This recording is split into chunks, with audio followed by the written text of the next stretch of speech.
Dans cette capsule, je vais essayer de parler de la boîte à merveilles. Il s'agit d'un roman écrit par Ahmed Sfraoui en 1954. Ce roman est très important car il s'agit d'un roman fondateur. Ahmed Sfraoui était le premier romancier marocain qui a écrit et bien sûr publié un roman en langue française. Bien sûr, d'autres écrivains vont suivre son chemin comme Driss Shraibi, Tahar Ben-Jelloun, etc. On va essayer de parler ici de la particularité de ce roman. Le lecteur découvre l'histoire à travers le regard d'un enfant. C'est Sidi Mohamed, un enfant âgé de 6 ans. On découvre avec lui des espaces comme le Msid, la maison de la voyante, qui est une maison collective. On découvre des personnages comme la voyante, comme Driss L'Oued, comme Ma'alem Aslam, le père du narrateur.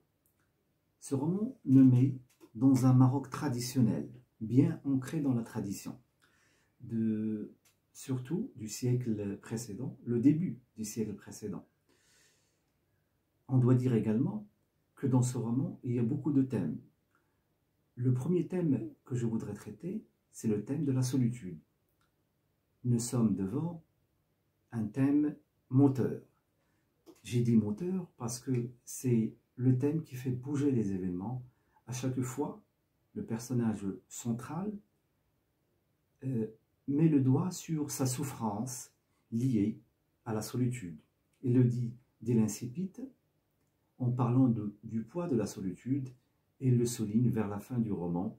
Donc, sans hésitation, on peut dire que c'est le thème majeur, le thème moteur.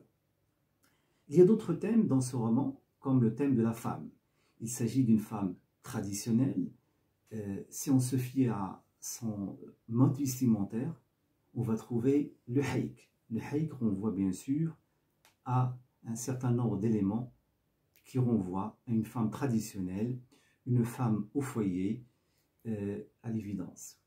D'autres thèmes sont importants dans ce roman, entre autres la culture marocaine. Nous avons beaucoup d'éléments qui sont liés à la culture marocaine, comme par exemple la fête de Ashura.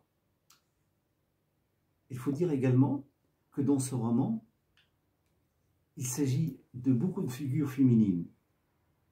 Les figures masculines ne sont pas très présentes. D'ailleurs, le père du narrateur n'est pas très présent, Ma'alem Aslam.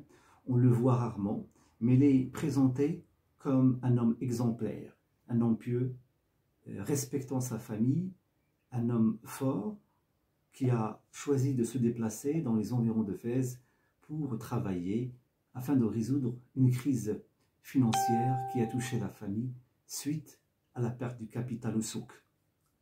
Bref, c'est un roman qui mérite d'être lu, surtout qu'il est programmé dans un niveau certificatif. J'espère que ces éléments vont vous aider à avoir un certain regard sur ce roman fondateur. Merci.